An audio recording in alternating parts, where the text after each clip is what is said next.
Howdy and welcome to episode 74 of T-Shirts and Shawls. I'm Karen and today is Thursday, April 18th, 2019. And it has been 3 weeks since I talked to you guys last, mostly because last week I was out of town for PLYAway, which I'll talk about in this episode. So I wasn't able to record last week. And basically it has been a really busy 3 weeks since I last talked to you. So I have a lot to say this episode. And so we'll go ahead and get started. So last week was PLYAway. In case you don't know what PLYAway is, it is a fiber festival that is specific for spinning. So it is hosted by Ply Magazine, which is a magazine specific for spinning. And this is the shirt. That's why I'm putting this in the shirt segment. So this was the shirt this year. Each year for PLYAway, there is a specific color. This color was purple, which goes really well with my hair, so that was really nice. And this was the 4th year of PLYAway. I did not go last year, but I did go the first 2 years, so it was good to be back again this year. If you don't know this, I also work for Ply Magazine. I am the managing editor / copy editor. Basically, I do the copy editing on all the articles, and then I also am kind of I'm the contact person for the authors. I collect all the articles, contact them, and do all of that. So Wally is making his way up, so I'm going to grab him really fast. Hang on. Wally, come here. Oh, he jumped down. I guess he's a little camera shy today. Anyway, so I work for Ply Magazine. So when I go to PLYAway, I am there as a staff member. I work the registration desk and I help out in any other way that needs help. But I also get to be an attendee and I get to take classes. So I'm kind of, and Wally's up again. I will make him come say hi this time. I don't think he really wants to. He seems to be pretty intent on getting up high today and probably jumping down and scaring me and maybe scaring you guys. Anyway, so whenever I go to the event, I'm kind of a hybrid, I guess, I'm partially an attendee and partially working the event. The one thing I'm not is a vendor, which I'm very happy about because there would be so much to do, and it's nice to actually take classes and be able to enjoy things sometimes. So the negative was that PLYAway was right after DFW Fiberfest, and basically I got home from DFW Fiberfest on Sunday, unpacked, and got things kind of settled on Monday and Tuesday, and then Wednesday I flew up to Kansas City for PLYAway, which actually started the day before on Tuesday, so I actually missed the first day and a half or so of it. But I knew that I couldn't go up there right away. I did need those couple of days off. Anyway, so I went up to Kansas City. I was really, really feeling tired. And I think that kind of affected my experience with PLYAway. Instead of going to the spin-ins in the evening, there was one evening where I almost went to bed at 8 o'clock. I was so tired. I did stay up doing a little bit of knitting in my hotel room. But yeah, I slept hard that night. So I think I kind of just really needed, in some ways, it was a time to get away. I didn't have a roommate, so I had a hotel room to myself. So I did just kind of rest a little bit. Let's see if Wally stays low to the ground rather than jumping up high. He's exploring. Okay. Anyway, so I think it was just a really much needed rest in many ways, which was good for that part, but not so good for the actual event, because I feel like I didn't really get to fully experience it as I would want to if I were maybe a little more rested. The good news is that they've already posted the dates for next year, both DFW and PLYAway, and there is a week in between the two events. So next year should be a lot better, giving me a little time to rest up after DFW, so I can have a little more energy and excitement going into PLYAway. But I did have some really great experiences. So first, before PLYAway, so this was after DFW, and that's 2 days, I took some time to ply one of my spinning projects because I needed some empty bobbins for a class that I was taking. And so I had actually started this spinning project at the February Winter Fiber Fun Retreat. I decided to do what's called a fractal spin. I think I mentioned this on an earlier episode. So I had 2 ply, and then I had gotten the plying done, or the singles done before DFW Fiber Fest, and then I did the plying in between DFW and PLYAway. So this is my resulting yarn. It does still need to be washed, so I will probably do that this afternoon. I will put it into soak and wash it so it'll get that final setting.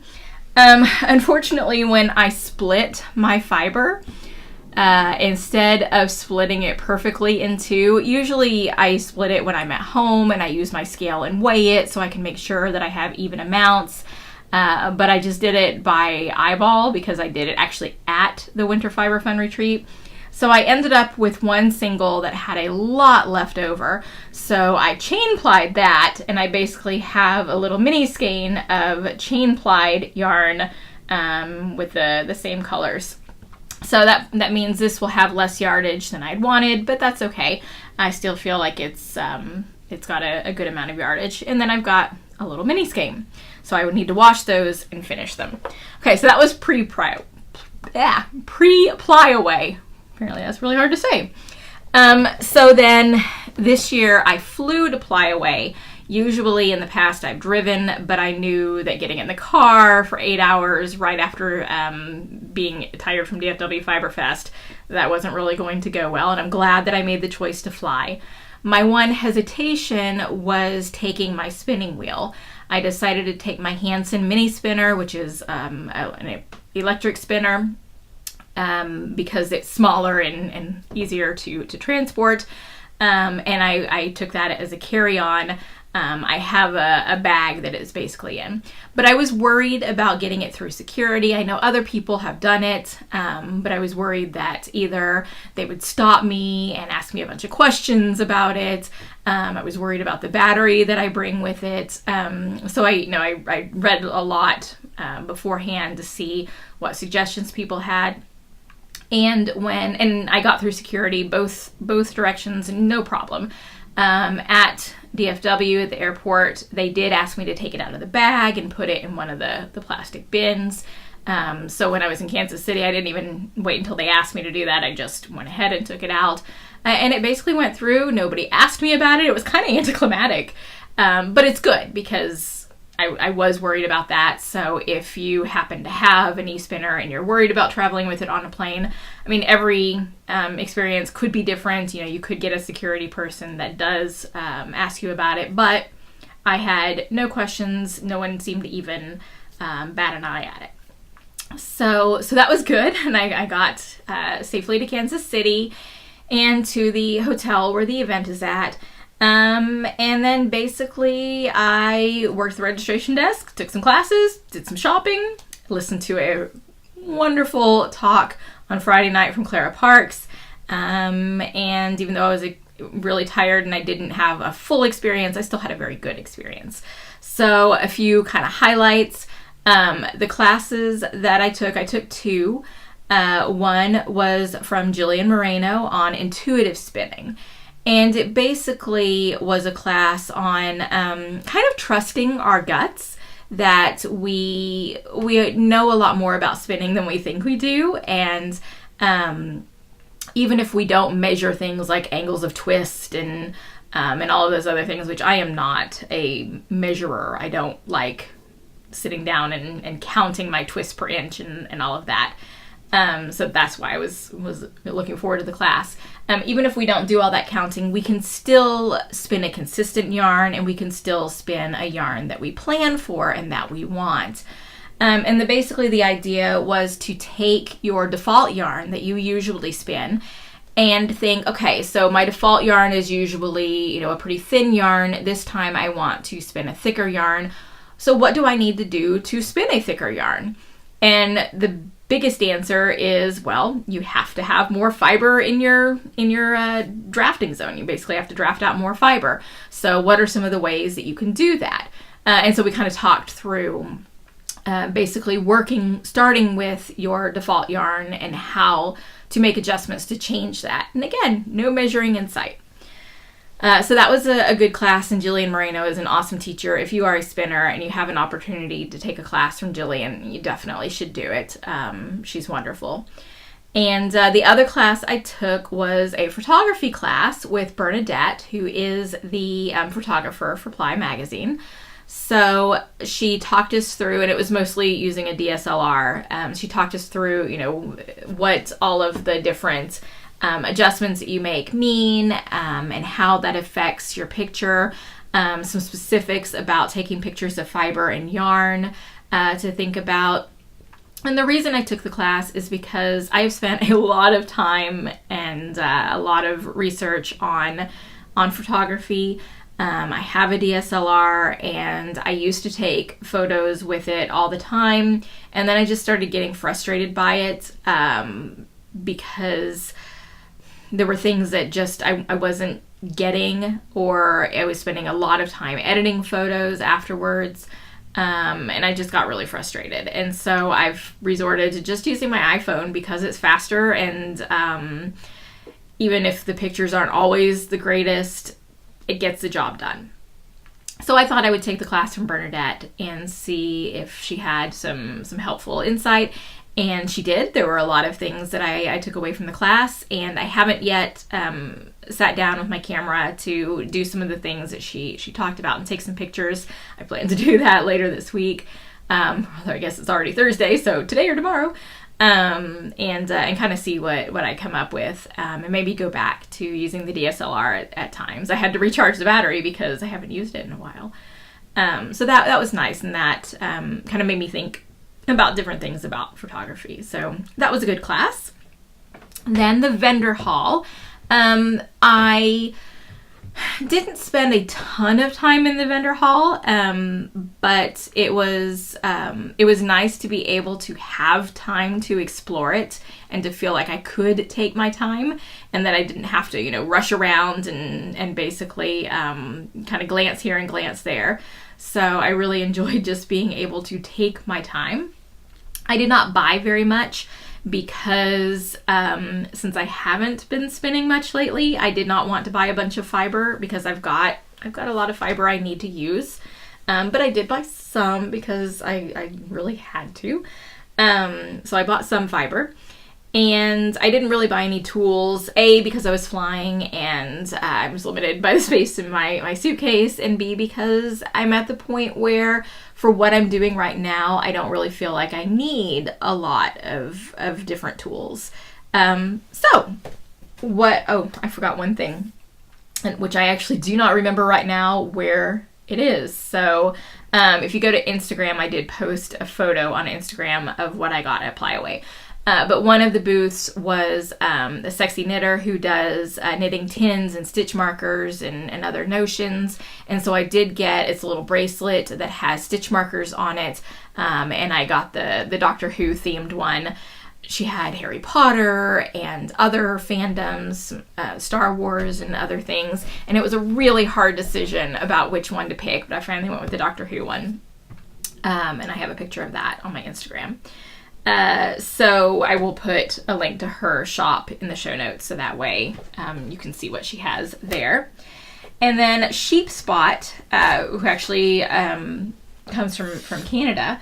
I have mentioned her on the podcast before. If you've been watching for a while, she really focuses on different breeds. So that way you can kind of experiment with some breeds that are not the most common ones. I was in her breed study club for a while where it's a fiber club that you got shipments from different breeds. And I still haven't spun those. So yeah, but I have them, and at some point I will spin them. So this time I decided to go with Rambouillet. It is something I have spun before, but only once. I really enjoyed it. Rambouillet is a sheep that is related to merinos. In fact, there's a little blurb on the side here. Ooh, I think that glare of the light is not gonna let you actually read that blurb. So it says Rambouillet sheep are descended from 359 Spanish Merinos purchased in 1786 by Louis the 16th from his cousin King Charles III of Spain. The Spanish sheep were kept at the royal farm Rambouillet, France, where they were crossed with English long wool sheep, resulting in a distinct breed. Rambouillets thrive on the ranges of the American West and are prized for their fine, lively wool. This Rambouillet top was processed in the U.S. from U.S. grown wool. So I enjoyed spinning Rambouillet previously. Hang on while he's got something. Be right back. Okay.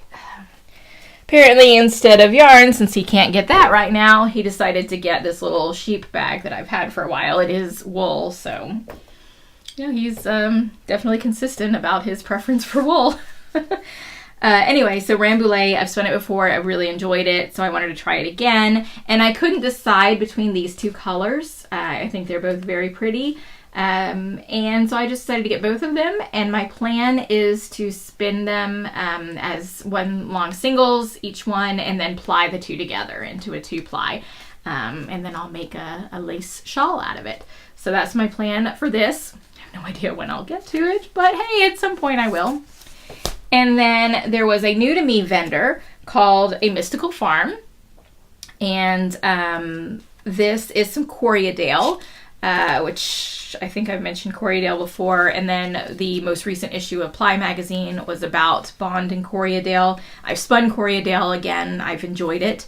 So I decided to get some Corriedale, and I picked this colorway, and I went ahead and got 2 braids of it so that way I could have a larger amount and maybe do a larger project with it. So that is all that I purchased when I was at PLYAway. We did also get a goodie bag. So the goodie bag this year, instead of a tote bag, it's this kind of like little backpack bag, and it has a zipper pocket in the front. And then inside there is a ton of samples. Really get a good idea. Look at them. So basically, different businesses submit samples.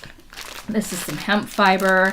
I'm not going to go through all of the things that are in the goodie bag, but basically there are lots of little samples of fiber, some business cards and other things.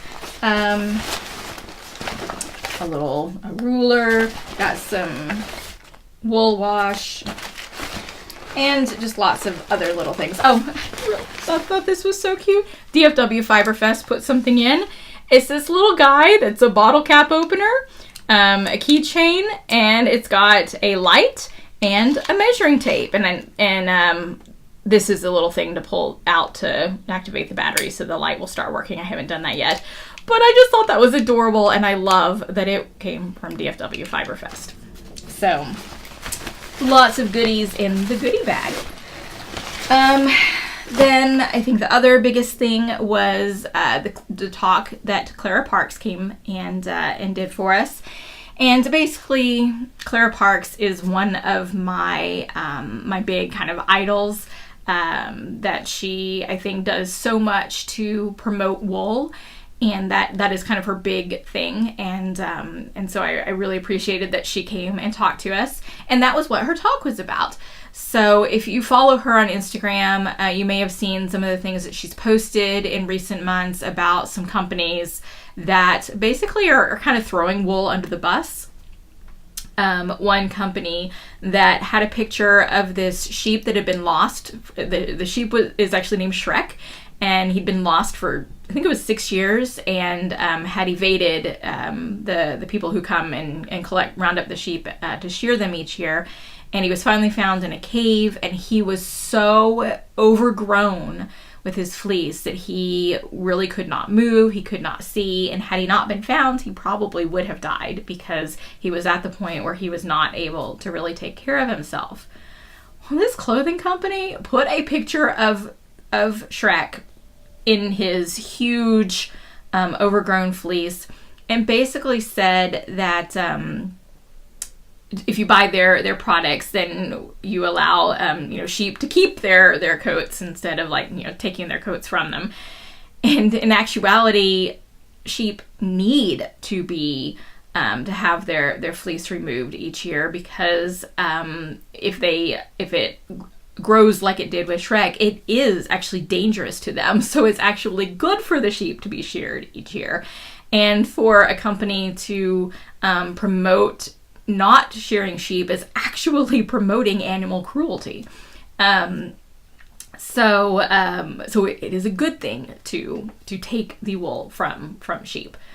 So anyway, so she started off her talk, with a couple of those examples, and then she moved in. And then she talked about how each of us need to kind of be ambassadors for wool, kind of talking to people about the properties of wool and how wonderful it is, which she told us a bit about. Making sure if people say, oh, wool is scratchy and I don't like to wear it, educating people about different breeds of sheep, and some being softer than others, and that not all wool is the same. There's lots of different breeds and lots of different types of wool. So if any wool that you've had in the past that is scratchy, maybe you just need to try a finer type of wool. And so then she started talking about different companies that have been making use of wool. And I did take some notes so I could look up the companies. Several of them are clothing companies. There is one company that makes, they're calling them wool pellets, that are for gardening. There is a company that is using wool insulation in houses and buildings. And other companies that are doing a lot of really interesting things with wool. So that basically was what her presentation was on, basically why wool is wonderful, and how beneficial it can be, and some of the uses that companies are making of it. So it was a really wonderful talk. Enjoyed listening to her. And I got to chat with her a few times because, she came up to the registration desk and, she had various questions and whatnot. But I also got to run into her in the pen store. So the hotel that PLYAway takes place in is in downtown Kansas City, and it's attached to, it's not like an actual mall, because when I think of mall, I think of something huge, but it is a very small mall with some stores and restaurants. And one of those stores is the pen store. And many of the people at PLYAway go into the pen store, and many of them come out with pens and ink. The store actually says that the weekend of PLYAway is one of their biggest weekends as far as sales.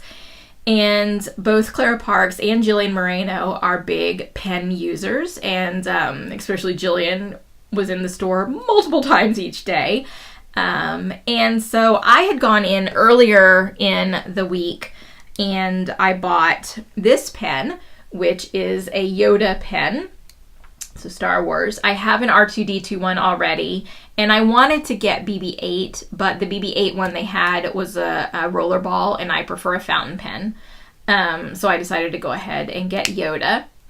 And then on the last evening, I thought, the pen store is open for a little bit longer. I'm going to go in and see if there's a nicer pen to get, because I still had a little room in my budget.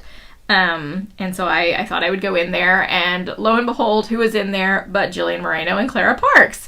So I got a picture with them in the pen store, because I'd completely forgotten to get a picture beforehand. And I asked Jillian for some of her recommendations for pens. And one of the ones she recommended was this company, which comes out of Germany, Kueko. I think that's how you pronounce it. So there is the pen. This one is a metal one. They also have some plastic versions. I just really liked this one, kind of a faded denim type of look. And the really neat thing is, once you put the cap on, it's a very tiny pen. I mean, it doesn't take up a lot of room, although I'm worried that I might accidentally lose it. I would hate that. So I went ahead and bought this on Jillian's recommendation, and I'm really liking it. I'm using it each day. I've started journaling again, and it's become my journaling pen. So really like that pen. Jillian did good in making her recommendation. So anyway, all in all, that is a brief overview of PLYAway. There's more, I'm sure, But I think that kind of hit some of the highlights. Yeah, that was my PLYAway experience. I have a completed shawl. I completed this, it may have been right before DFW. I have to check my Ravelry notes to make absolutely sure. But this is a brioche project. The pattern is Donita by Leslie Ann Robinson. Lots of wonderful brioche patterns. And the yarn is Magpie Fibers, which I got at McKinney Knittery. So this one, there we go, there's the front side, there's the back side. This one was a lot of fun. There were definitely lots of practice, again, with the increases and decreases. I really enjoyed working on it. There was one point right at the end where I somehow must have, in one repeat, I must have added an extra increase that shouldn't have been there because my stitch count was a little bit off, but it was right at the end, and so I just decided to just to go with it, and so that was good. But when I say I just decided to go with it, that's not entirely true. Basically, I was working on it and I realized, again, it was right toward the end, but I realized that things weren't lining up.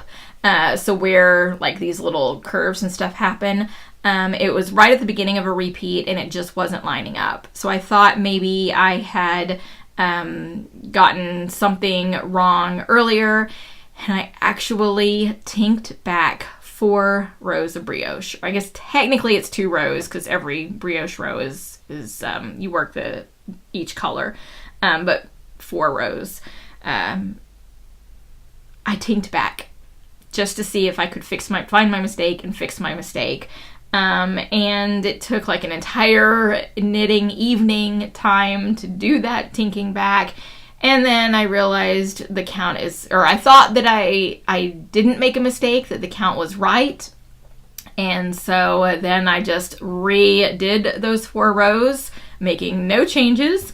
And then I realized that no, the count indeed was wrong. And I decided, you know what? This is right at the end. It's not really going to affect the difference. I figured out where I made my mistake. It was that one repeat that just had an extra increase. I must have done an actual increase because, you know, everything actually lined up. I had the stitch plus the hooded stitch. So it wasn't like just some random extra stitch. It really was a complete kind of brioche pair of stitches. And I just decided, you know what? I already tinked back. This is done. I'm not going to worry about it. And I don't even remember exactly where it was. I think it was on this side, like the second repeat or something like that. So I'll bet if I tried to look for it, I could probably find it, but it's really not that big of a deal, and I'm not going to worry too much about it. There it is. So basically, here and here, only one of these should have this little repeat right here. So it's kind of this set of 3, and then it should be 1, 1. I guess this one right here, that's what it is. So it should be, so the little 3, it should be 2 in here, and then this little 2, and then another, I guess actually 3. Anyway, it doesn't matter. It's not a big deal. I made a mistake. Not a big deal. It did make me take a little bit longer finishing the shawl than I wanted, because I tinked back those 4 rows, which the whole time I'm thinking, please don't let me make a mistake because I am so close to the end of this. I would hate to drop a stitch or have something go wrong. That is one thing that I'm still not comfortable with in brioche. I'm not comfortable with fixing mistakes. And there is one of you guys who watches the podcast who does a lot more brioche even than I do. And she learned a lot about fixing mistakes. So I think that I might need to take a little private lesson with the Knitting Fairy and talk about fixing brioche mistakes, because it was a little bit of a heart-racing moment when I was trying to tink back and worried that I was going to make a mistake and mess everything up. So I think I need to figure out a good time to go talk to her and talk about fixing mistakes and getting more comfortable with that, because I love brioche. I want to do more of it, but I don't want to always have that feeling of, oh my gosh, if I make a mistake, everything is just going to be ruined. So I need to do something to fix that. So the shawl is finished. I'm calling this the shawl section, but I do have one more finished object. I'll just, since it's small, just throw it in here too instead of creating a separate segment for it. Basically, it is the socks that I was working on. I brought these as travel socks. I work on them as I'm at the registration desk at PLYAway, so I got them finished, and then I finished them on, I think I finished them on Thursday of PLYAway, maybe on Friday. And then the very next day I wore them. So I'm sorry, these are need to be washed so they look a little bit stretched out. But I finished these socks, so yay. This is Mustache in the Star Wars, one of the Star Wars colorways, Jyn Erso. So really like the colorway and how it turned out, and love having another pair of socks in my sock drawer. So I will get those washed so they look a little bit better. But those are two projects that I finished since I last talked to you guys. And next up, I will tell you what I've been knitting. So for what I've been knitting, since I just finished that one sock project, I of course needed to cast on another sock project, and I had brought a new skein of sock yarn to PLYAway, so that way if I finish the socks, then I could start on a new pair right away, which is what I ended up needing to do. And I'm using more Mustache. This is the Unicorn Apocalypse colorway. So that is how much I was able to get done basically through the last day of PLYAway and travels. And then I am in the middle of the heel. I think I'm just about ready to start the turn itself. So I've done the heel flap. So got a lot of progress done on that. And I really like the bright, cheerful colors. So that's why I decided to pick that one and work on it. So that is my new ever-present sock project. Then I have actually made some progress on my boxy. So after basically having this in hibernation mode for so long, I have been a little more focused on it lately. So I am on the back, and I'm at the point where I think I have either 2 or maybe 4 more rows to go, just in plain stockinette, before I start doing the shaping on the back. And then eventually it'll take the shaping on the back. I will basically graft it, or maybe it's a 3 needle bind off. I haven't actually looked ahead at the pattern. This is the stitches on the front. So this is part of the shoulder, and then also the first part of the sleeve. So here I am. This is a giant piece of fabric. So here I am on the back, my tons and tons of stockinette, still working on it. But I am getting there. Like I said, I am very, very close to doing the shaping for the back. I actually took little stitch markers, these plastic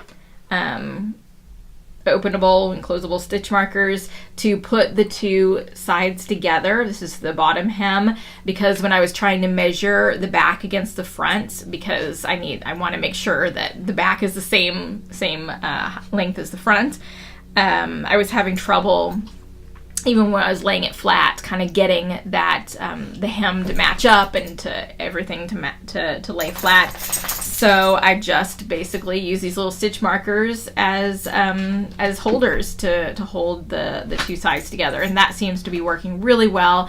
And it's made it so much easier for me to lay it out and measure it to see exactly how much more I need to go on the back before I start the shaping. So I thought that it was only 2 more rows, and then when I measured it this morning after I'd been working on it, it seemed like maybe I need to do an additional 2 after that. So it might be 4 rows total before I start the shaping. But it's close. It's getting there. So I am actually trying to make some progress on that project. Then that's all I had on the needles, so I needed to cast on some more projects, because I like to have lots of more projects on the needles. So the next thing that I cast on was right after DFW Fiberfest with yarn that I got from Fiberfest, and I'll tell you more about the yarn itself in the next segment on Fiberfest. But this is my entry for our quarterly knit along. Luna and Wally are kind of playing in the background, so if you hear anything, that's them. Basically, Wally is up a little higher than Luna can get, and so he's teasing Luna, and she's trying to get to him. Anyway, so this is the Q2 knit along entry that I'm going to be doing, which is any shawl that makes use of mini skeins or yarn scraps. So I got some mini skeins as well as full-size skeins because this project calls for both. This is the Buccaneer shawl, and it is basically that kind of shape shawl where you start at the bottom and it widens out.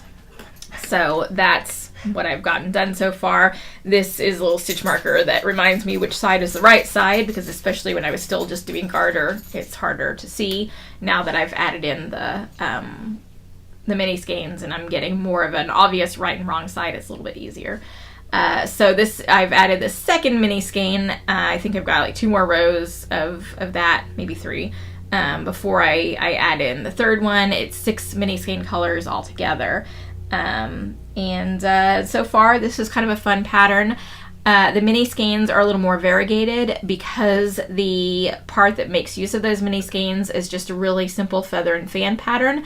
I'm not as worried about the lace basically getting lost in the variegation because it's a very, very simple lace pattern. So yeah, I think that will look really nice. I am enjoying working with the yarn. Again, I'll talk about it a little bit more in the DFW Fiberfest section, but the solid color is from Schmutzerella Yarns, which is a new to me dyer, and the mini skeins is a mini skein pack from Teeny Button. So again, talk about those in just a little bit. Then I had to cast on another project, which happens to be another shawl. I think I mentioned this last time. I realized that I have not done a lace shawl in quite a while, and lace with beads. I enjoy doing that. So I felt like I really needed to put one on the needles. So back in August, when we had our local yarn crawl, one of the things I got at the bead shop were these pink beads because I thought they were really bright and I really liked them. They might be too bright for the lighting. And I imagined them on this gray yarn that I knew that I had at home. I really like the pink and gray combo, so I thought it would be really great. So the yarn I have is from Gritty Knits. And this is the base that she called Slink, which I've had in my stash. I discovered for 5 years. And unfortunately, Slink itself is a discontinued base. Although she does have, I think that she's calling it Super Slink, which is a superwash version, basically, of this. But I really, really like this base. It's a lace weight, and it's a merino with a little bit of silk. I think it's got a little bit of silk. And it feels very sturdy. It almost reminds me of the BFL as far as the sturdiness. So I'm thinking it's because it's not superwash. That's probably why it kind of has that extra bit of just structure to it, I think. Anyway, so this is what it is looking like so far. Hopefully you can see the pink beads on there. The pink beads don't look quite as bright pink as they do when they're in the tube, which I'm actually happy about because I was kind of worried that maybe they would stand out too much, but I think they're actually really perfect with this gray yarn. So the pattern is, I wrote it down, Mystical Forest Lace Shawl from Anna Victoria, the person who I really enjoy doing her beaded lace patterns. So that is the point I've gotten to so far. I have basically 2 more rows on the first chart, and then I'll move on to the next chart. And you know, now that this part went really quickly. Beginnings of these types of shawls always do, but each row is going to have more and more stitches, and it's going to start going slower and slower. But I'm really enjoying this, and it's not a speed race anyway. I'm going to take my time and just have fun doing that. But it feels really good to have a lace shawl on the needles again. So I need to make sure that I don't take too long in between those. I have a lot of yarns lined up. I've got a couple of panorama gradients and some other yarn lined up for beaded shawls. So basically, I've got a whole list of things to do. So just one after the other. Make sure I always have one on my needles. There also is a brioche project that I am planning on working on, and I will get to that hopefully soon and cast that on and tell you about it. So a little bit on DFW Fiberfest. I'm not going to do a play-by-play of exactly, what happened at the event. Basically, I had help setting up my booth. It was one of the smoothest setups I've had. I think that having that plan, even down to which color goes where, which sample goes where, I think that really helped things run smoothly. I super appreciate the help that I received, both during setup and breakdown and during the event itself. Those of you who basically worked my booth, so there was a second person in there with me all the time. I feel like just as a whole, the event, as far as being a vendor, was one of the smoothest ones that I've had. So that was really good. I, as always, enjoyed getting to see everybody who came by my booth, new faces, old faces, projects that you guys have made with my yarn or my patterns, which I did post a few pictures on Instagram, though for whatever reason, I always think that I'm gonna do pictures, I'm gonna do some Instagram live videos, that never happens. I need to figure out what to do to actually do more of the pictures and videos. So I don't really have much. I posted what I did have on Instagram, and again, which is not much. So try to do better with that next year. But overall, things went really well from a vendor point of view. So I was very happy with the event. So one of the things that I do at DFW is, because it is something that is so close to my house, it's like a 30-minute drive and a very, very easy drive. It's like a straight shot down one highway, that I go home each night instead of staying in a hotel there. Although I'm kind of thinking that maybe next year I might want to stay at the hotel, because they have finished building some of the hotels that are right close to the convention center. There is one that is right across the street, and by street I mean this very not busy street. So right across the street that you can walk to. There are all these restaurants that are connected. So the area itself is just really nice now. So I might want to stay at the hotel because it's really convenient. But I did come home, and mostly that is because I do get exhausted after each day. And being able to come home, sleep in my own bed, get to see my family, the animals, it kind of helps me recharge so that I'm ready to go back the next day. So that's what I did. And so usually I don't do any of the evening types of events. I don't usually go to the Friday night talk unless it's, Clara Parks, or somebody that I just really, really want to hear. So basically I do my thing in the vendor hall and then I go home. And there are two people that I consider fans. They're customers, but also consider fans. They are fans that I consider friends. Wow, that did not come out the way I wanted it to. So they are our customers, people who found my yarn, who have, through our conversations, have become friends.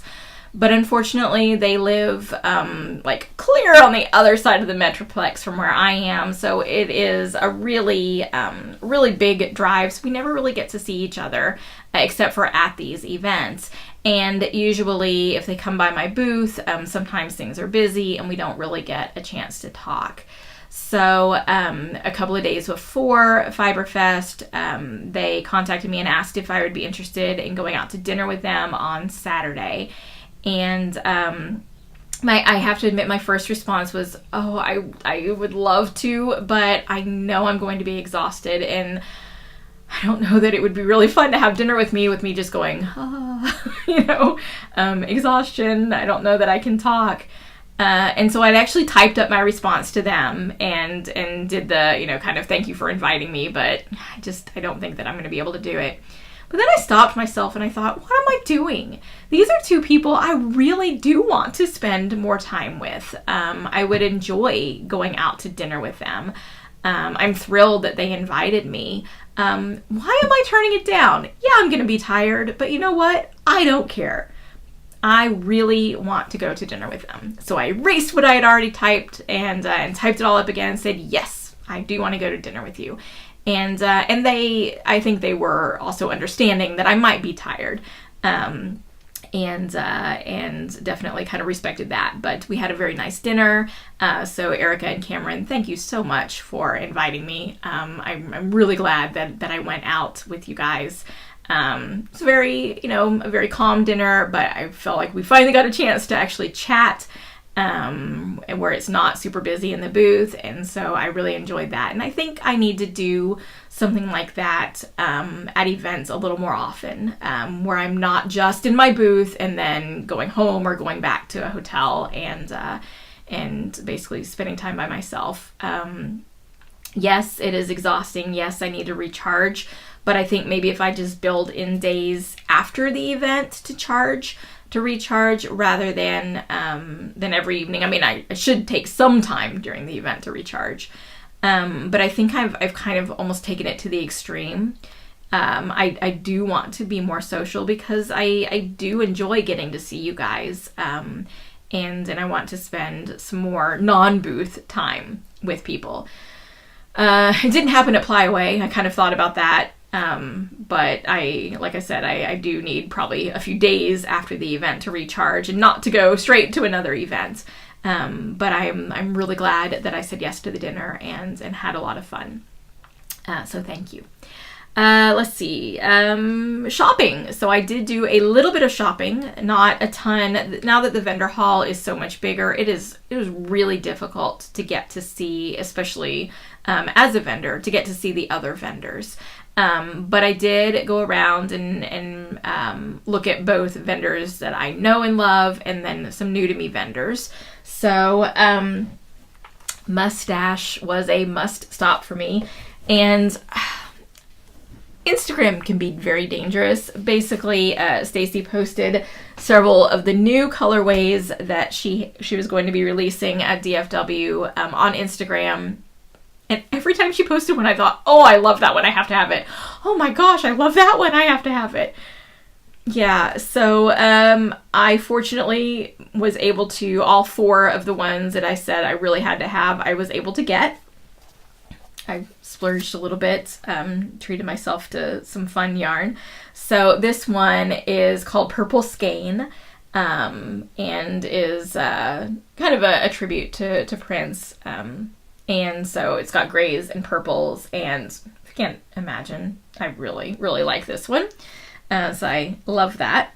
There is also this really cool one called Ready Player One that is gray with stripes of all these different colors. There are tons and tons of different colors in here. I don't remember exactly how many, and I don't think that she used to write how many stripes were on each one, but I don't see that on here.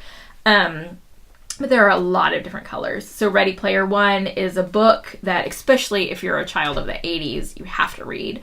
But it's a really good book. So I enjoyed the book, like the colorway, glad that I got that one.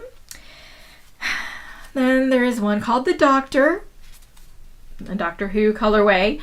And again, seeing self-striping in a skein is not the same as seeing the sample. So if you want to know what all of these look like, go to Instagram and check Mustache. I think she's at Mustache Yarn or Yarns. I think Yarn, because there's no S there. So Mustache Yarn on Instagram, and you can see what these look like knit up. Or wait, a few months, years, and eventually I will get to these. So this is the Doctor Who colorway. And then the last one is Chimichanga, which technically is a Deadpool colorway. And again, I just really liked it. So yeah, I ran over to the Mustache booth one morning before the vendor hall opened and grabbed all of those. So that was my first big purchase. Then I usually always like to get a gradient from Panorama Fiber Arts because I love her gradients. And I love her as well, Heather. So I do have a project in mind for this, although I might change my mind as far as the exact pattern, but I really, really like this one. I'll show you both sides of the cake so you can see the colors in there. It's called Supernova, which I think is really kind of a perfect name. And I haven't decided yet if I want, when I do make this one, if I want to start with the outside with the purple, because it'll probably be a shawl like the half circle or whatever. So it'll depend on which colorway is going to be kind of in the start of it, or which color is going to be on the end. So do I want to start with the purple and then end with the yellow and orange, or do I want to start with the yellow and orange and end with the purple? And this is 600 yards, so if I want to make sure that I get the purple, like if I start in the center and if I want to make sure I get to the purple, I need to pick a pattern that's going to make use of as much yardage as possible, because I'd hate to, you know, be at the end of my shawl and not even get to the purple color, because I do think that it needs all the colors in here in order to really make a good showing of the colors. Or, you know, the other way around. I don't want to start with the purple and then never get to the yellow and orange in the center. So I'm going to double check my pattern that I had picked out. Make sure it's one that's adjustable, that I could make it bigger if I do end up having more yarn, and make something with that. So that is someday going, and I probably need to find some beads that are going to go with all of the colors in there. So that is on my list of someday to make yarns, or to make projects. Then my other big yarn purchases were the yarn that I'm using for that shawl that I already showed you, the Buccaneer shawl. So right next to me in the booth was a new to DFW vendor called PLYAway Yarns. So there is her label. And her website is schmutzerellayarns.com. It's kind of a difficult word to spell, so I will make sure to put that in the show notes so you can just click right on it. And she is up in Washington. So there is a crochet designer, Karen Hooley, that I have provided her yarn for some of her patterns. She and I were part of the same business group online, which is how we met.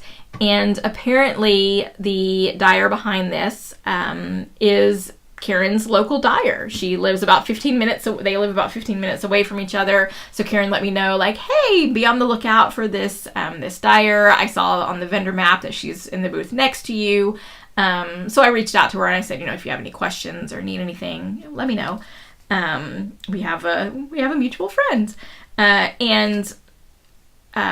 believe her name is Nancy, just super, super nice, wonderful person, and her yarn colors are beautiful, and her names are fabulous. There are a lot of Harry Potter names, there's some Firefly names, if you like Clue, there's a whole series of like mini skeins that were specific for Clue. Just a lot of fun, a lot of things going on in her names. So I picked out this purple, and I got 2 skeins of it. So one skein I'm already using in the shawl. The shawl calls for 2, so I needed the second skein.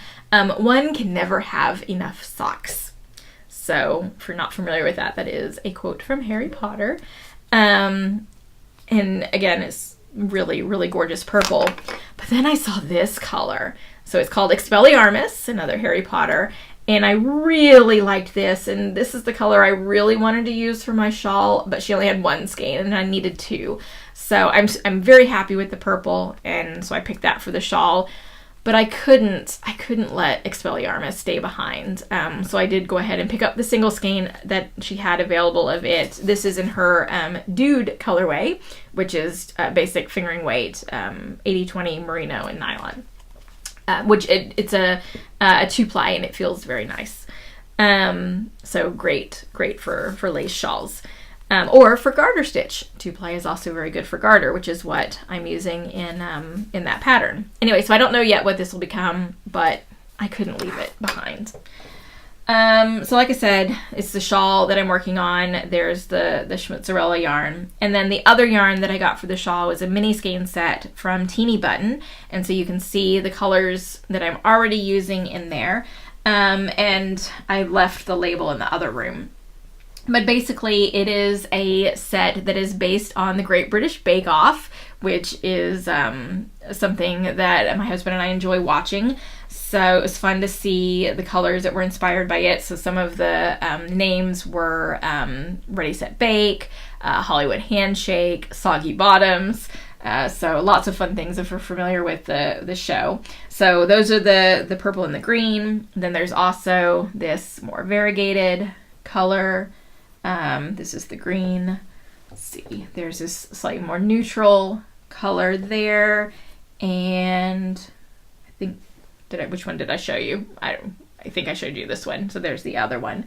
So basically, I'm going to transition from the green to this one, then that neutral, then this, and that's only 5, and I need 6 for my pattern. So this little mini right here is something that I got in the goodie bag at Into the Wool retreat. It's probably not enough to do both sections with the minis, so I may need to grab another mini somewhere. But I'll just play it by ear with this pattern and see what happens. But the main mini skein set was the British Bake Off ones from Teeny Button. Then I have one more yarn purchase, and this is actually not a purchase for me. It is a purchase for one of you guys. It's going to be the giveaway prize for those of you who complete this quarter's knit along. So I will show it to you in just a minute, but there's also a story that is starts out very, very sad, but ends up kind of very wonderful. So I will show you the yarn first, and then I'll tell you the story. So this is the yarn.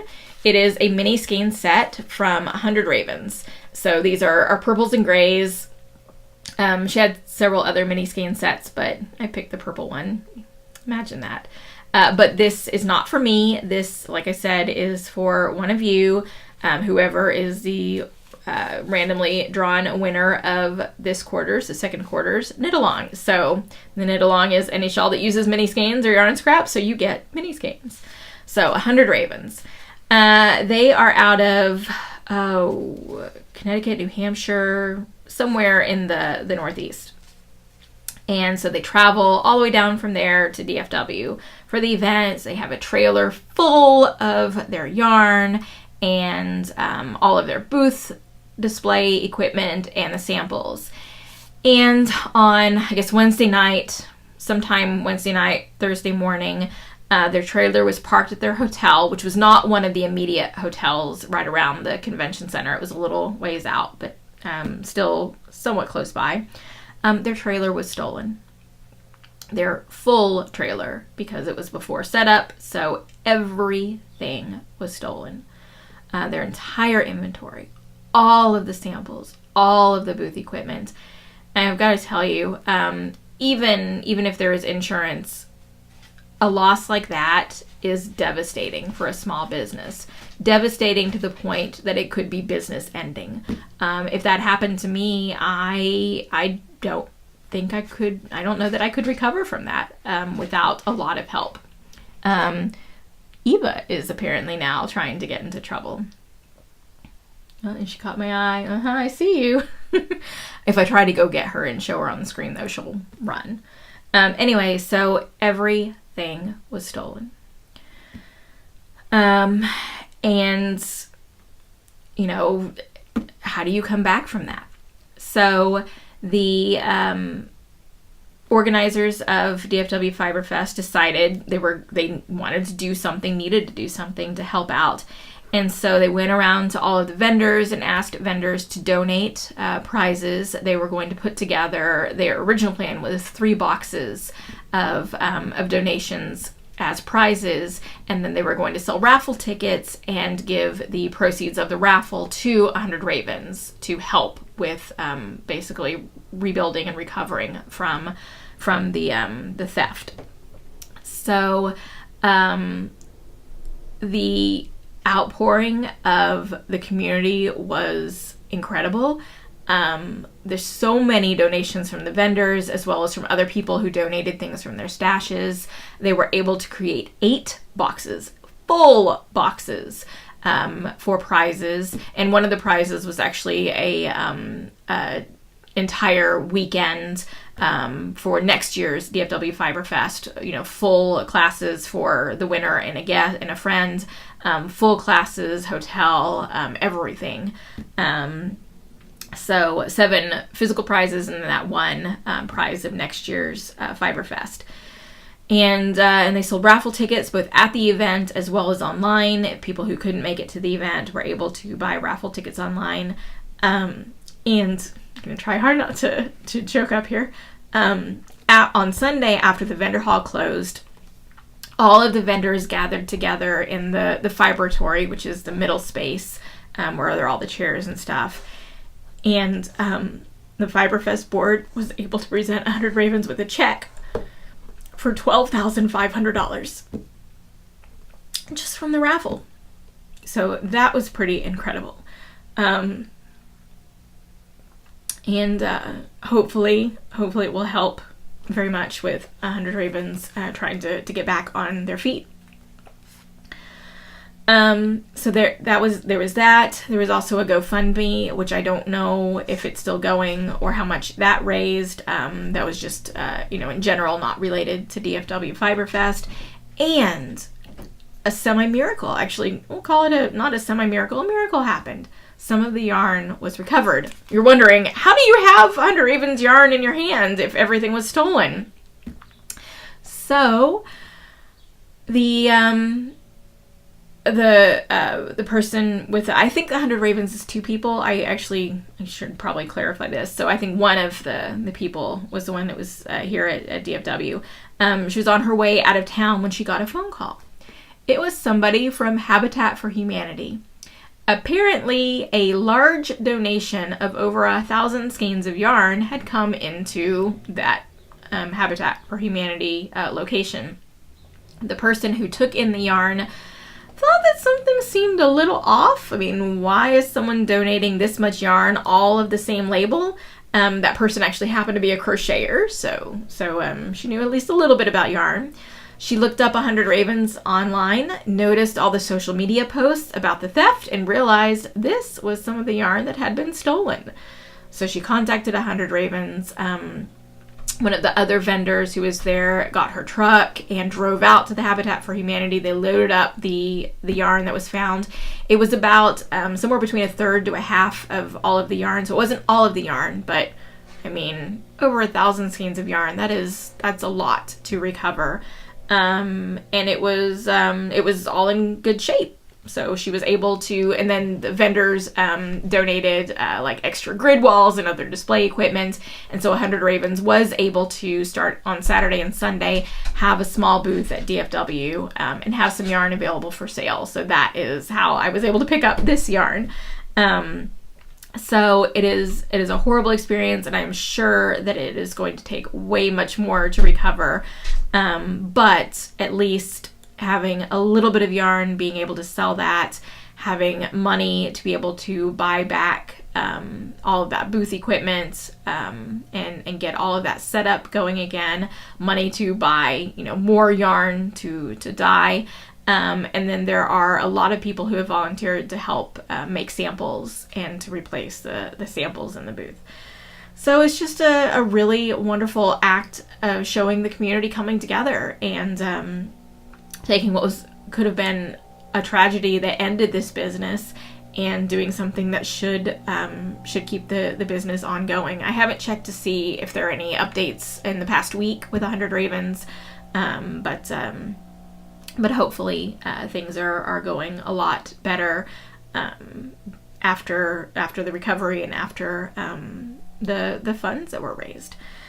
So basically, it just showed what a wonderful community that can come together when people really put their mind to it. And I know that the community is not always wonderful. There are definitely some negatives that happen, but things like this kind of restore your faith in people and in the fiber community. So it was really wonderful to see all of that happen. Oh, and I think I'm looking to make sure I didn't forget something. I think that is everything that I ended up getting at DFW. But really, what I got was getting to see people and getting to enjoy being in the fiber community.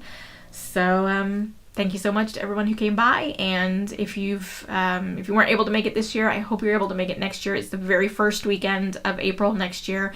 And if you are not local to the area, this is an event that is worth traveling to. And I'm not just saying that because I'm a vendor there. It really is. If I were ever to move away, whether or not I'm a vendor, this is an event I would come back to as a vendor, as a participant, because it really, truly is an incredible event. So I really encourage you, if you do live out of state, to come check it out next year. So the very first weekend of April, I think it's April 2nd through 5th. Double check your calendar, but that very first weekend.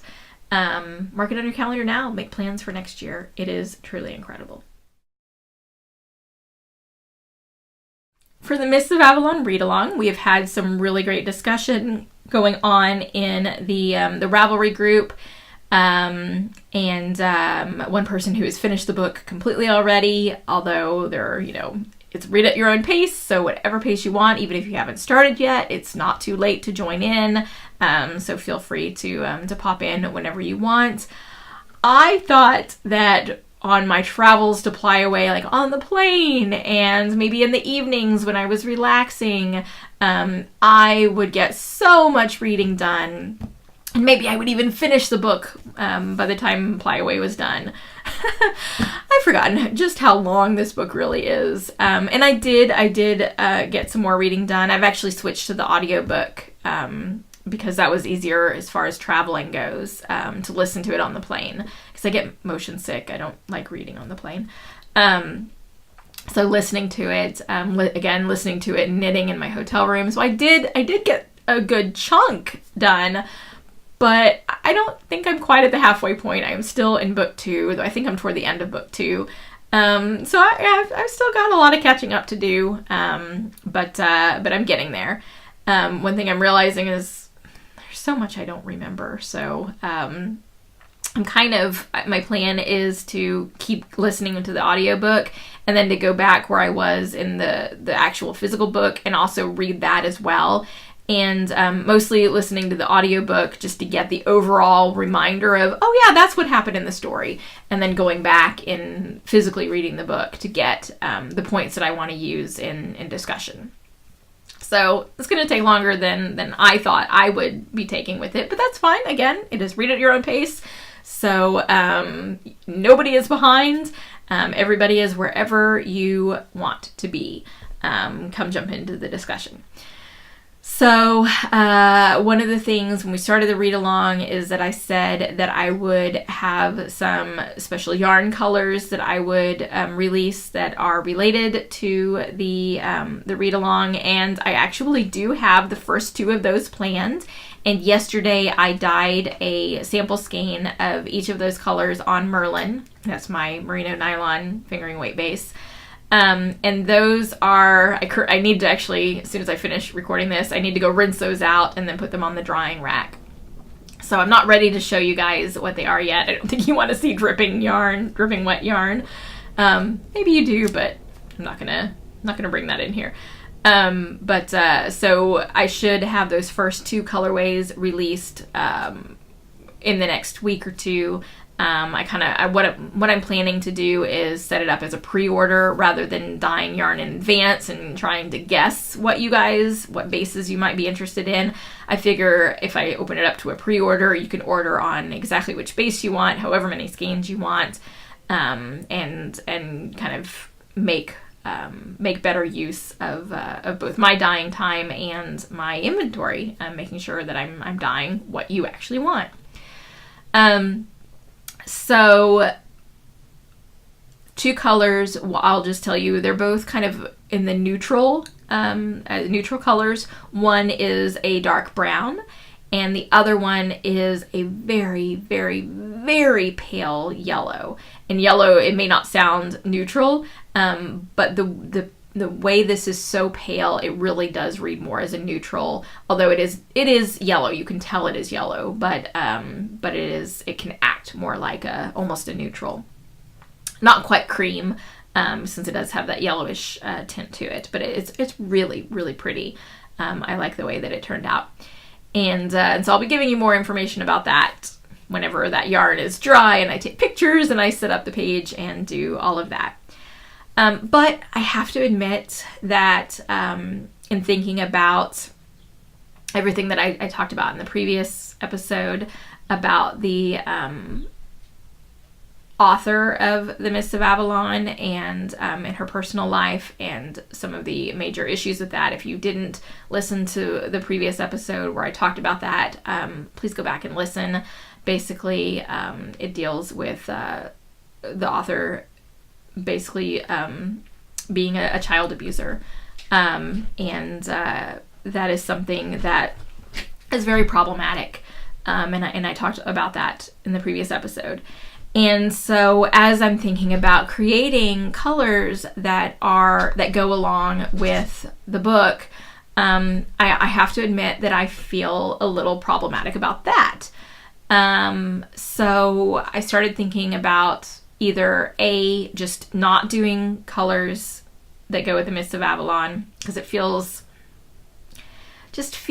a little wrong to kind of profit from something like that. That just didn't make me feel very good. So I could just not do colors, or I could do something with the colors. So the first thing I'm going to do is the names of the colors are not going to be specific to Mists of Avalon. They're going to be names that could just apply to the stories in general. So it's not always going to need to be tied to the book. And then secondly, whenever I do pre-orders, both for these first two colors as well as any other colors that I release in the future related to this, for the pre-orders, I would like to donate a percentage of the sales to an organization that helps victims of sexual abuse. So right now I am thinking that organization is going to be RAINN. It's RAINN. Their website is RAINN with the 2 N's.org. And that is the National Sexual Assault Hotline to help victims of sexual assault. That is the organization that one of the authors who wrote stories in the Darkover universe, which is a universe that Marion Zimmer Bradley created and then allowed other authors to write stories in. So a percentage of the sales that she gets from those stories, I know she has donated to RAINN. And RAINN is also mentioned at the end of a recent episode of Grey's Anatomy that dealt with a storyline of somebody who had been raped. So I think that it seems like it is a good organization to donate to. I do want to just do a little bit of checking just to make absolutely sure that is where I would like money to go. But I'm pretty sure that is what will happen. So a percentage of the pre-orders for any of the colors that I'm releasing along with the Mists of Avalon read-along, I would like to donate either to RAINN or to a similar organization. If you have any suggestions for other organizations, then let me know, but I'm pretty sure it is going to be RAINN. So I will let you know the details of that as soon as I have those ironed out, and I will be thinking about other colors to release along with these. So with that in mind, I hope that if you're reading the book, you come over to the discussion thread on the Roundtable Yarns Ravelry group rather than the podcast Ravelry group. So the discussion is over in my other Ravelry group. And I hope to see you and talk about the book there. Thank you very much for watching. I really appreciate you spending the time with me and listening to me share my experiences, especially with the two big events that I just went to. If you have any questions, comments, things you would like to talk about, there is the discussion thread over in the podcast Ravelry group that you can use, or you can comment right here on YouTube. Either way is great. If you want to join in more of a conversation with the rest of the community, the Ravelry group is a little bit better for that. But I definitely appreciate comments, no matter where you make them. And if you don't want to do public comments, you can always send me a message. Don't forget the second quarter knit along mentioned throughout the episode, but any shawl that uses mini skeins or yarn scraps, you can also use a full-size skein along with it, but within the shawl you do need to have mini skeins or yarn scraps being used as well.